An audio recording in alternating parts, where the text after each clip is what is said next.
She called me a harmless old farmer. That was the first mistake she made. The second was assuming I had no idea what my property was worth. And the third, the one that ruined everything, was believing my son would never discover why she really wanted to marry him. My name is Harold Mercer. I was 72 years old when this happened, and I had lived outside Franklin, Tennessee, for most of my life. I owned a farmhouse, a timber barn, and 23 acres of rolling land south of town. From the road, the place didn't look like much. The house was white once, though the paint had faded under 40 years of Tennessee sun.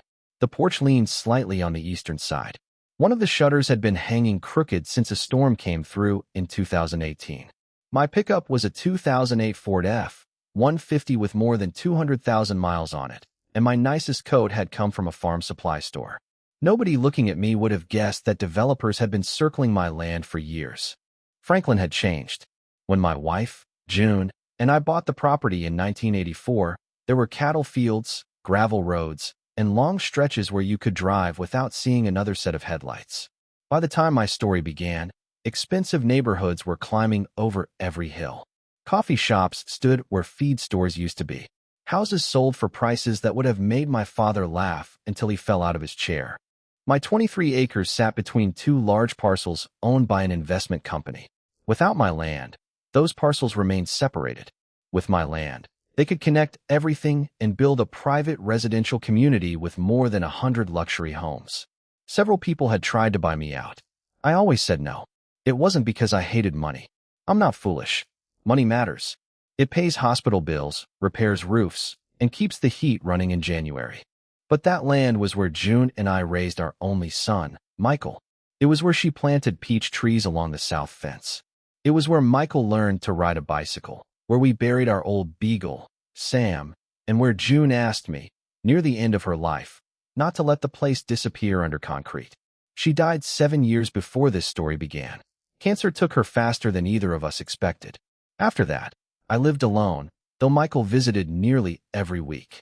He was 38, worked as an operations director for a medical equipment company in Nashville, and had built himself a good life. He wasn't perfect. Neither am I. But he was honest, hardworking, and loyal. Maybe too loyal. That was why Claire Bennett had chosen him. Michael met Claire at a charity event in Nashville. She was 31, stylish, intelligent, and charming in the polished way some people learn when they spend their lives making impressions. The first time he told me about her, his entire voice changed. "Dad, I think this one is different. You said that about Lauren." Lauren thought camping meant staying at a hotel without room service. That didn't make her a bad person. It made her wrong for this family. I laughed. Michael had dated several women after college, but none of those relationships lasted. His work took most of his time, and after losing June, he became protective of me. He checked on the house, handled things I could have handled myself, and called more often than he needed to. I sometimes wondered whether he had delayed building his own family because he felt responsible for the one we had left. So when he told me he was serious about Claire, I wanted it to work. I really did. Michael brought her to the farm for Sunday lunch in early May. She stepped out of a black Mercedes wearing boots that had probably never touched mud and carrying a pie she claimed she had baked herself. I knew the pie came from a bakery. The box was sitting upside down in the back seat. I didn't mention it. "Mr. Mercer," she said, walking toward me with a wide smile. "Michael has told me so much about you. Hopefully not everything." She laughed, placed a hand on my arm, and looked directly into my eyes. "He absolutely adores you." That was exactly the right thing to say. Claire knew that. She had studied my son carefully. During lunch, she asked about June. She listened while I told stories about our early years, laughed at the right moments, and lowered her voice when I described June's illness. She even asked to see the peach trees. Most visitors never noticed them. Claire did. We walked to the southern edge of the property while Michael carried a basket of food behind us. Claire paused on top of the hill and looked across the field. The view was beautiful that afternoon. Sunlight rested on the grass, and the trees along the creek moved gently in the breeze. "This must be worth a fortune," she said. The words came out casually, almost like she was complimenting the view. Michael looked uncomfortable. "Claire." "What?" She smiled. "It's beautiful. Land like this is rare now." Then she turned to me. "Have developers ever approached you?" "A few." "And you never wanted to sell?" "My wife loved this place." "That's sweet." She said it softly. Still, there was something in her expression I didn't like.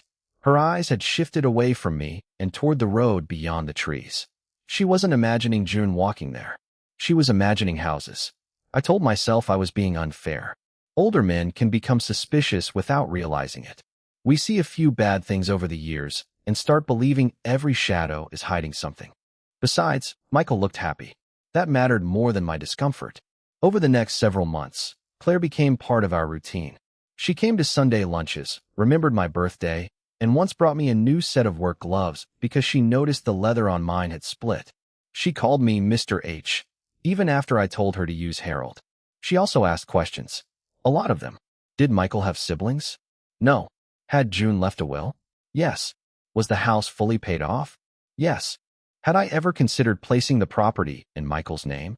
Not yet. Did I have long-term care insurance? Enough. Were there restrictions on development? Some. Had the county ever discussed rezoning? Not with me. Each question was wrapped in concern. Each one sounded reasonable by itself. Together, they formed a map.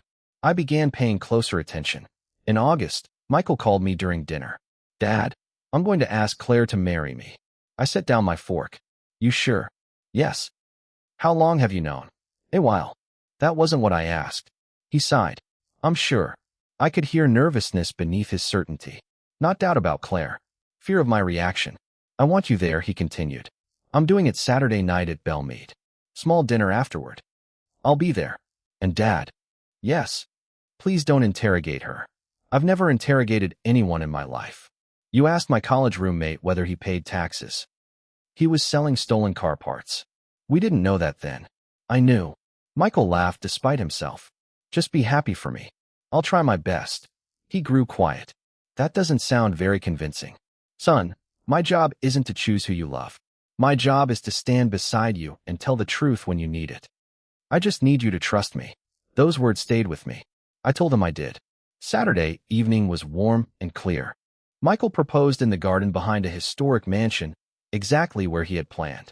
Claire cried before he even finished asking the question. Maybe she knew it was coming. Maybe she was simply emotional. Either way, she said yes. The dinner afterward was held at an upscale restaurant in downtown Nashville.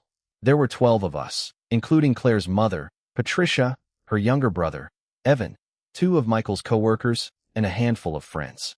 Patricia was a thin woman in her late 50s with carefully styled blonde hair and the kind of smile that never reached her eyes. She complimented my jacket. Then she asked whether I had driven into Nashville by myself. I told her I had been driving before she was born. She did not laugh. Dinner went well. Michael made a speech about love, timing, and second chances. Claire rested her head against his shoulder while everyone raised their glasses. I felt something then. Not suspicion. Grief. June should have been there. She would have squeezed my hand beneath the table. She would have whispered that our boy had finally found his happiness. I wanted to believe Claire was that happiness. I almost did. Near the end of dinner, I stepped outside to take a phone call from my neighbor. One of his cows had pushed through a section of fence near our shared boundary. The restaurant had a side patio overlooking an alley. I was finishing the call when I heard Claire's voice around the corner. I couldn't see her. She couldn't see me. I told you, everything is moving, she said quietly. There was a pause. No, he doesn't suspect anything. Another pause. Because he's 72, Grant. He still writes checks at the grocery store. I stopped breathing. Her tone was different. No warmth. No sweetness. Just impatience. I know what the appraisal says, she continued.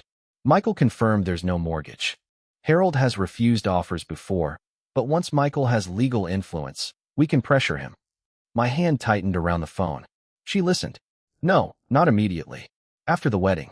We introduced the idea slowly. Senior living, maintenance costs, taxes, safety. Michael already worries about him being alone. Another pause. Then she laughed. It was a small laugh. Cold. You should see the old place. He thinks those peach trees are some kind of national treasure. For a moment, I forgot where I was. I saw June kneeling in the dirt 30 years earlier, laughing because she had planted one tree crooked. I saw Michael as a boy stealing peaches before they were ripe. I saw June's weak hand holding mine during her final week. And then I heard Claire say, once the land is tied into the Ridgeway project, it's worth at least $12 million. Maybe more if the county approves the second entrance. Ridgeway. I knew that name. Ridgeway Development had purchased the parcels on both sides of mine. Claire continued speaking. Grant, relax. I'm marrying Michael, not the old man. Harold won't be a problem. I stepped backward before she could come around the corner. My first instinct was to confront her. I imagined walking into the restaurant, throwing my glass on the table, and telling Michael everything. But anger is expensive. It makes you spend information before you understand its value. June used to say I moved slowly because my brain needed extra time to catch up with my body. She was joking. Mostly. The truth is, I learned long ago that the person who reacts first often reveals the most. So I returned to the table. Claire was already seated beside Michael, holding his hand. She looked at me and smiled. Everything okay, Mr. H? Fence trouble. Oh no. Nothing I can't handle. She raised her glass. To family. I raised mine. To knowing exactly who your family is. For half a second, her smile changed. Then it returned. I drove home after midnight. I did not turn on the radio. The road from Nashville to Franklin was dark, and I kept both hands on the wheel while the conversation repeated in my mind. No mortgage. Legal influence. Senior living. 12 million. Grant. Ridgeway Development. By the time I reached the farm, I knew two things. First, Claire was not acting alone. Second, I would not warn her that I knew. I slept for 3 hours. At 6:30 the next morning, I called my attorney. Her name was Denise Carver. She was 64, blunt, practical, and incapable of pretending something was less serious than it was. She had handled June's estate and several business matters for me. Someone better be dead, she said when she answered. Not yet. That is not comforting, Harold. I need to see you. When? Today, she sighed. My office. 10 o'clock. Denise's office was in a converted brick house near downtown Franklin. I arrived early and sat in the parking lot watching families walk into church. When she opened the door, she was holding coffee and wearing sneakers beneath a dark pantsuit. I told her everything. She took notes without interrupting. When I finished, she removed her glasses. You heard her mention Ridgeway? Clearly. And someone named Grant. Yes. Do you know who he is? No. Does Michael know the current value of your property? He knows it's valuable, but not the exact estimates. Does Claire? She knows more than he does. Denise leaned back. That means somebody provided her with information. I figured that. The bigger concern is whether Michael has signed anything. My stomach tightened. What could he have signed? Financial disclosures. Partnership documents. Powers of attorney. Preliminary estate planning forms. Claire may tell him it's part of wedding preparation. I shook my head. He would ask me first. Would he? I didn't answer. Denise softened slightly. Harold, people in love sign things. Smart people. Careful people. They sign because the person asking has already earned their trust. What do? We protect the property before we investigate anything else. The farm was still in my name. June's will had left everything to me, with Michael named as the eventual beneficiary. Denise proposed creating a conservation trust with additional restrictions through a family land company. The structure would ensure that I retained control during my lifetime. After my death, Michael would receive benefits from the land, but neither he nor any spouse could sell, borrow against, divide, or transfer it without approval from an independent trustee. Most importantly, the development rights could be separated from the property itself. If we place those rights under a conservation agreement, Denise said, Ridgeway can never use the land for a large residential project. Never. Not without legal changes that would take years, multiple approvals, and likely fail. I looked through the office window. Do it. This will reduce the market value. I'm not trying to sell it. It will also limit Michael later. It will protect him later. Denise studied me. You're certain? June asked me not to let them pave over it. That's not what I asked. Yes, I said. I'm certain. She nodded. Then we moved quickly. Over the next 3 weeks, Denise transferred the farm into Mercer Heritage Holdings, a family land company controlled by a newly created trust. We donated a conservation easement over 18 acres while retaining a smaller section around the house and barn for family use. The documents were filed quietly. No announcement. No visible change. From the road, the farm looked exactly the same. But the thing Claire wanted was already gone. She just didn't know it. While Denise handled the legal work, I hired an investigator named Raymond Cole. Raymond was a retired state fraud examiner who had spent 30 years following money through shell companies, false identities, and business partnerships. I gave him Claire's name, the name Grant, and the connection to Ridgeway Development. He called me 9 days later. "Harold, you need to come to my office. You can tell me over the phone." I could, but you're going to want to see this. Raymond's office sat above a hardware store. The room smelled like paper, dust, and burnt coffee. He placed a photograph on the desk. Claire was sitting at an outdoor cafe with a man in a navy suit. They were holding hands. "That's Grant Holloway," Raymond said. "Vice President of Acquisitions for Ridgeway Development." "How long?" "Their personal relationship goes back at least 3 years. I stared at the picture. 3 years. Claire had known Michael for 18 months. Raymond pushed another folder toward me. Claire worked for Ridgeway as an outside marketing consultant until about 2 years ago. Her name disappeared from their public records after that, but payments continued through another company. "What company?" "Bennett Strategic Solutions." "Registered to her mother." "Patricia." The woman with the frozen smile. Raymond continued. "Ridgeway approached you twice, correct?" "3 times.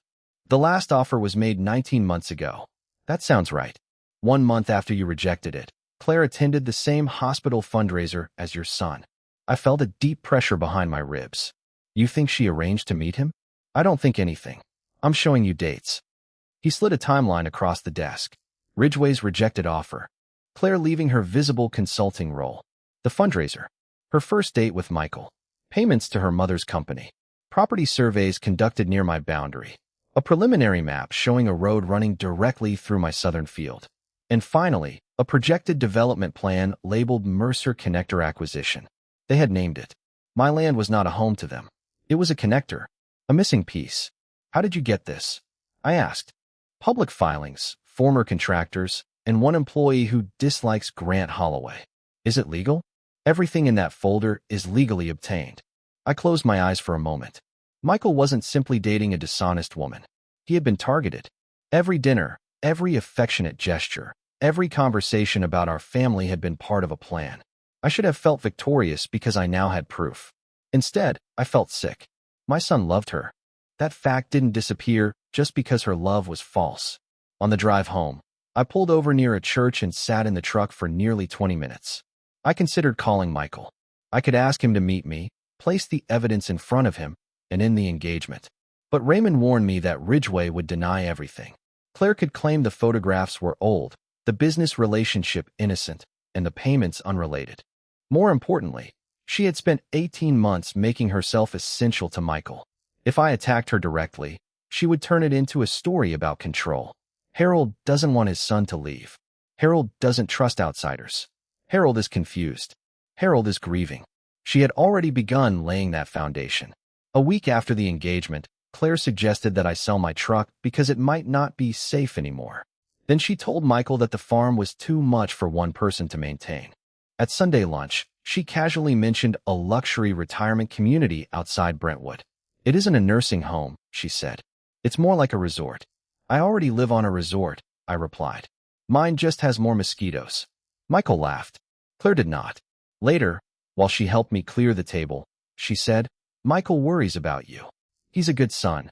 He feels responsible." "He isn't. He doesn't see it that way." Her voice was gentle. Then she added, "Sometimes loving someone means making practical decisions before there's a crisis." I looked at her. "And sometimes practicality is just greed wearing a clean shirt." The plates in her hands went still. I smiled. "Something my father used to say." She smiled back, but I knew I had touched a nerve. By October, Claire was pressuring Michael to arrange a family planning meeting. She said marriage required openness about finances. She wanted us to discuss wills, property, healthcare decisions, and future responsibilities. Michael called me from his office. "She's not asking you to give us anything, Dad." I didn't say she was. "She just wants clarity." "About what?" "The future.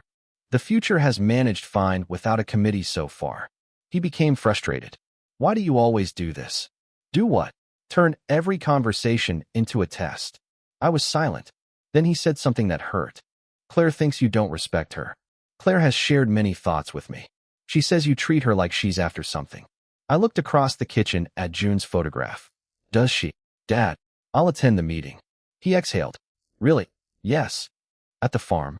"At the farm." He sounded relieved. "Thank you." Invite anyone Claire believes should be there. Her financial advisor may come. Excellent. After we hung up, I called Denise and Raymond. The meeting was scheduled for Sunday, November 9th, at 2 in the afternoon. That gave us 11 days. During those 11 days, Claire became almost unbearably kind. She called twice to ask whether I needed groceries. She sent me articles about estate planning. She told Michael she wanted to restore the barn for our future grandchildren. That one almost broke me. Not because I believed her, because I wanted to. I wanted Michael to have children running through those fields. I wanted another generation climbing the peach trees, falling in the creek, and complaining about the smell of the barn. Claire understood that dream. She used it beautifully. On Friday, 2 days before the meeting, Michael came to the farm alone. He found me replacing a hinge on the equipment shed. Need help? You know how to use a wrench? I have a graduate degree. That wasn't my question. He smiled and held the door while I tightened the bolts. We worked without speaking for several minutes. Then he said, "Dad, I need you to be reasonable Sunday." I'm always reasonable. You once chased a surveyor off the property with a shovel. He moved when I asked. You were holding a shovel. I was gardening. In January? I smiled. Michael didn't. This matters to me. I set down the wrench. Claire matters to you. Yes. And you believe she loves you. He looked offended. I know she does. I wanted to tell him everything. The timeline. The photographs. The payments. The project maps. Instead, I asked, what does she love about you? He stared at me. What kind of question is that? A simple one. She loves that I'm dependable, that I care about people, that I'm ambitious without being selfish. Those are good qualities. She says I make her feel safe. I nodded slowly. And what do you love about her? He answered immediately. She understands me. That hurt more than anything else. Because she did understand him. She understood his loyalty, his fear of losing family, his desire to build something lasting. She had simply used that understanding against him. I placed a hand on his shoulder. Trust me until Sunday afternoon. His face tightened. What does that mean? It means I'm asking you for something I've never asked before. He searched my expression. Are you planning to embarrass her? No. Are you going to refuse everything just because it came from her? No. Then what? Trust me. He stepped back. For a moment, I thought he would refuse. Then he nodded. Until Sunday. Sunday morning arrived cold and bright. Frost covered the grass. The peach trees stood bare against a pale blue sky. I woke before sunrise, made coffee, and walked the southern fence line. June used to walk with me on mornings like that. She would keep one hand in her coat pocket and hold her mug in the other. She always stopped on the hill where you could see the barn, the house, and the creek at the same time. That morning I stopped there alone. They picked the wrong family, I said. The wind moved through the dry grass. At 12:30, Denise arrived carrying 2 document cases. Raymond came 15 minutes later. He parked behind the barn where his vehicle could not be seen from the driveway. Michael arrived at 1. He was nervous. Why is Denise here? She's my attorney. I know who she is. Then you answered your own question. He looked toward the hallway. Who else is here? A man helping me understand the situation. What situation? The one we're meeting about. Michael's expression hardened. Dad, you promised. I promised not to embarrass Claire. This feels like an ambush. It isn't an ambush if everyone has been invited to the same table. Before he could respond, a car came up the driveway. Claire arrived with Patricia and Grant Holloway. Grant drove a dark Range Rover. He stepped out wearing a tailored coat and carrying a leather portfolio. He was 43, clean-shaven, confident, and immediately familiar from Raymond's photographs. Claire entered first. She kissed Michael on the cheek, then hugged me. Her body felt tense. Mr. H., thank you for doing this. Wouldn't miss it. She introduced Grant as a family wealth consultant. Grant extended his hand. Mr. Mercer, pleasure to meet you. Grant Holloway, I said. Ridgeway Development. His hand paused in mine. Only for an instant. Then he smiled. I've done some consulting for them. Vice President of Acquisitions sounds more involved than consulting. The room went silent. Claire's eyes moved toward Grant. Michael looked confused. Grant recovered quickly. I wear several hats. I'm sure you do. Patricia stepped between us with a bright smile. Perhaps we should sit down. We're all here because we care about the same people. No, I said. We're not. Michael turned toward me. Dad, I gestured toward the dining room. Let's begin. We sat at the same table where June had served Christmas dinner for 30 years. I sat at one end. Denise sat beside me. Michael and Claire sat together across from us. Patricia took the chair beside her daughter. Grant sat near the window. He placed several folders on the table. Claire began speaking. I know financial conversations can feel uncomfortable, but I think avoiding them creates more problems later. Agreed, I said. She smiled, encouraged. Michael and I want to begin our marriage with complete transparency. We've been discussing how to protect the farm, how to make sure you're cared for, and how to reduce the burden on everyone. What burden? She glanced at Michael. Maintenance, taxes, future medical needs. I'm healthy, and we hope you stay healthy for many years. This is about being prepared. Grant opened his portfolio. We've developed a few options. Who is we? Claire, Michael, and I. Michael frowned. I didn't develop anything.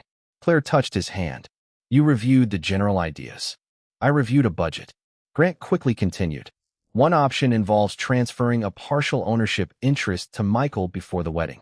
That would simplify inheritance later. And Claire? I asked. Once married, certain marital rights could apply depending on structure. Denise leaned forward. Which structure? Grant looked at her. I'm sorry, and you are? Denise Carver, Harold's attorney. Claire's smile disappeared. Grant adjusted his cuff. We're only discussing preliminary concepts. Then explain the preliminary concept, Denise said. He slid a document across the table. It proposed transferring 51% of Mercer Heritage property to a new limited liability company. Michael would hold 30%. I would retain 20%. Another company would manage the remaining 50% in exchange for development funding. That other company belonged to Ridgeway. My land would be gone before I understood the first page. Grant spoke calmly. This would unlock the land's value while allowing Mr. Mercer to remain in the house for life.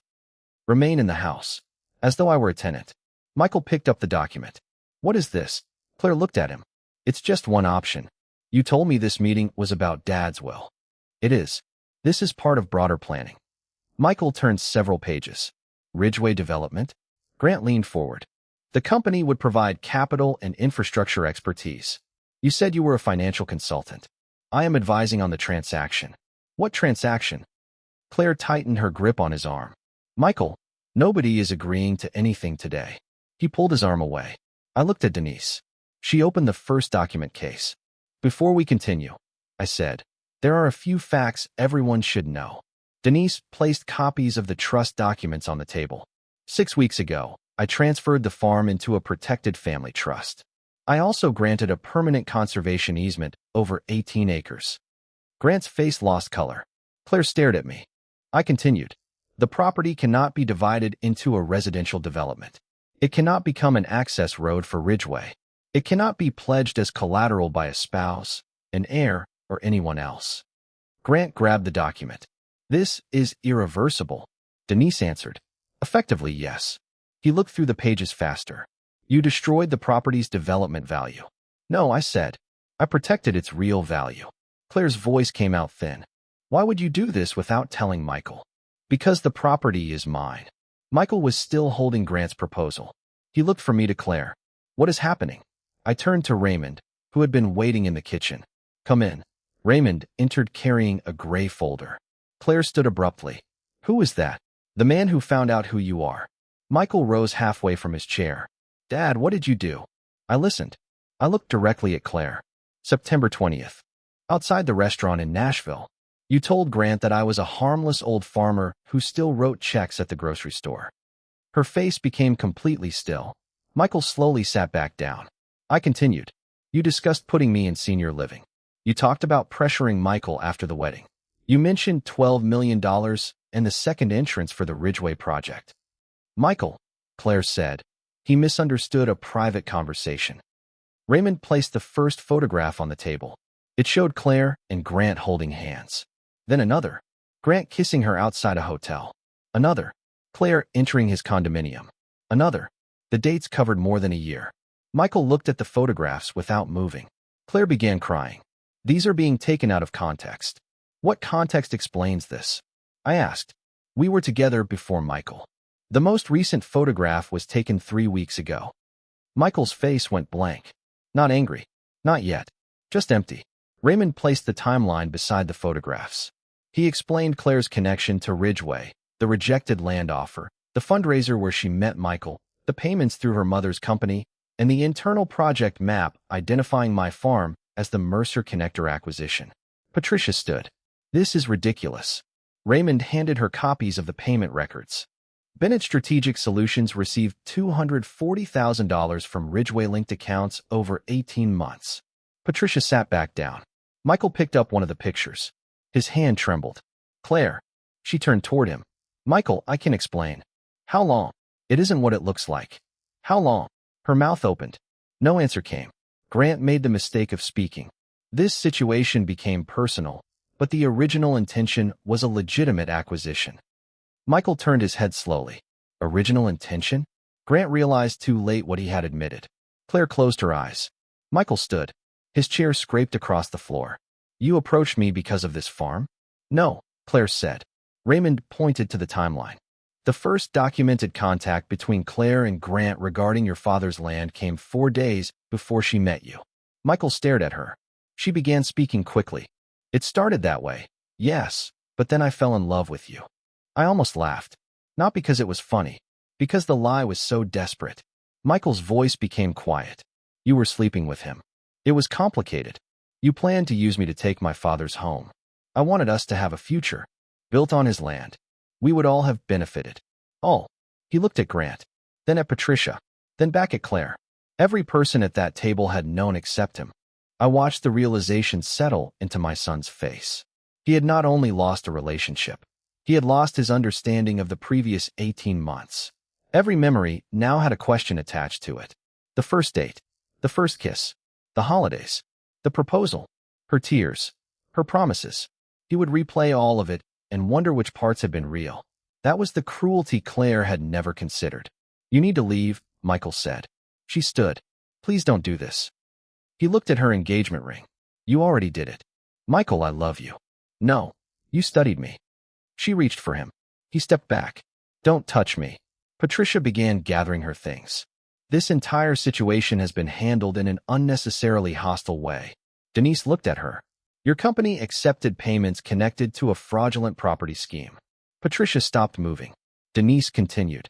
"I would be careful about describing anything as unnecessary until you speak with an attorney." Grant closed his portfolio. "You have no proof of fraud." Raymond tapped the documents. "We have evidence of conspiracy, undisclosed financial interest, misrepresentation, and attempted exploitation of a vulnerable property owner." Grant looked at me. "You're not vulnerable." "No," I said. "That was your biggest miscalculation." He stood. "You damaged an opportunity that could have made your family wealthy." My family already had everything worth protecting. Claire was still crying. This time, I believed the tears. Not because she loved Michael, because she had lost. As she passed me, she stopped. "You ruined his life." I looked at my son.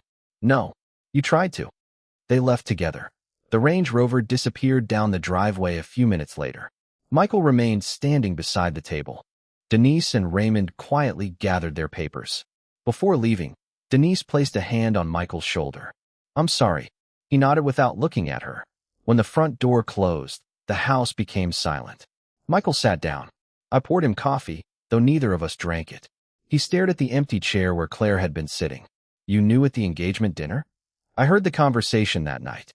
And you waited almost 2 months. I needed proof." "You could have told me." "I could have." "Why didn't you?" "Would you have believed me?" He looked down. I didn't push him. After a long time, he said, "I don't know. That's why." He rubbed both hands over his face. "I feel like an idiot." "You're not. She chose me because of you. She chose you because she thought your love could be used against both of us. That doesn't make me feel better." "It shouldn't." He looked at me sharply. I continued. "This will hurt. I'm not going to insult you by pretending it won't. But being deceived doesn't make you weak. Staying after you know the truth would." His eyes filled. Michael had not cried in front of me since his mother died. I loved her. I know. I was going to build a life with her. I know. He lowered his head. I walked around the table and put my arms around him. For a moment, he didn't move. Then he held on to me like he had when he was 10 years old and broke his arm falling from the barn loft. We stayed that way for a long time. That evening, we walked to the peach trees. Most had stopped producing years earlier. 2 were dead. Another had split during a storm. Michael stood beneath the crooked tree June planted. "Mom would have known," he said. "She usually did. Did she ever make mistakes? She married me." He laughed. It was a small sound, but it was a beginning. The weeks that followed were difficult. Claire called Michael from different numbers. She sent emails, letters, and long messages claiming that her feelings had become real. Michael did not respond. Ridgway denied any wrongdoing, but the evidence was enough to trigger an internal investigation. Grant Holloway resigned 3 months later. Patricia's consulting company shut down. Claire moved to Atlanta. At least, that's what we heard. I never asked where she went after that. Michael spent several months angry at himself. Then he became angry at me for waiting. Then he became angry at Claire again. Healing is not a straight road. People like to tell stories as though truth fixes everything immediately. It doesn't. Truth stops the damage. Recovery takes longer. Michael began seeing a counselor. He threw himself into work for a while, then realized work was becoming another hiding place. The following spring, he started visiting the farm more often. Together, we repaired the barn roof, replaced the southern fence, and removed the dead peach trees. We planted 6 new ones. Michael chose the locations. Mom would say they're too close together. I told him, "She isn't here to complain. She'll find a way." 2 years later, Michael met a woman named Rebecca at a volunteer event. I was suspicious immediately. That wasn't her fault. Rebecca was 36, divorced, and worked as a physical therapist. She drove an ordinary car, wore muddy shoes to the farm, and did not ask what the land was worth. The first thing she asked was whether she could feed the chickens. The second was why Michael had planted the peach trees too close together. I liked her. I didn't tell Michael that for 6 months. They married in a small ceremony beside the barn. Before the wedding, Rebecca signed the trust's required agreement without argument. She read every page, hired her own lawyer, and then told me, "It's your family's land. I'm marrying Michael, not the acreage." I nearly cried. 3 years after that, their daughter June was born. They named her after her grandmother. Little June is 5 now. She runs through the same fields her father did. She steals peaches before they are ripe, hates wearing shoes, and believes the barn belongs entirely to her. Maybe it does. The farm will never become a luxury subdivision. The conservation agreement lowered its theoretical price by millions. Some people told me that was foolish. They said I destroyed wealth. I disagree. Money is only wealth when it serves the people you love. When money becomes the reason someone enters your family, lies to your son, and stands at your table pretending to care, it is no longer wealth. It is bait. Claire believed she had chosen an easy target. She saw an old farmhouse, an aging widower, and a loyal son. She saw numbers on a development map. What she failed to see was everything beneath them. She didn't see June planting those trees. She didn't see Michael learning to walk on that porch. She didn't see 40 years of sacrifice, storms, funerals, birthdays, arguments, forgiveness, and ordinary Sunday mornings. She didn't understand that the strongest things in this world rarely look impressive from the road. Today, I still drive my old truck. The dashboard is cracked. The porch still leans. The barn roof leaks in one corner whenever the rain comes from the west. I could repair all of it. I probably will. Eventually. But every morning, when I look across those fields and see my granddaughter chasing butterflies near the peach trees, I remember the day Claire called me a harmless old farmer. She was right about one thing. I was a farmer. I had spent my entire life planting things, protecting them, and waiting patiently for the right season. She simply never realized that while she was making plans for my land, I was planting the trap that would expose every lie she had told. So let me ask you this. If someone tried to use your child's love to steal everything your family had built, would you warn them immediately, or would you stay quiet until the truth became impossible to deny?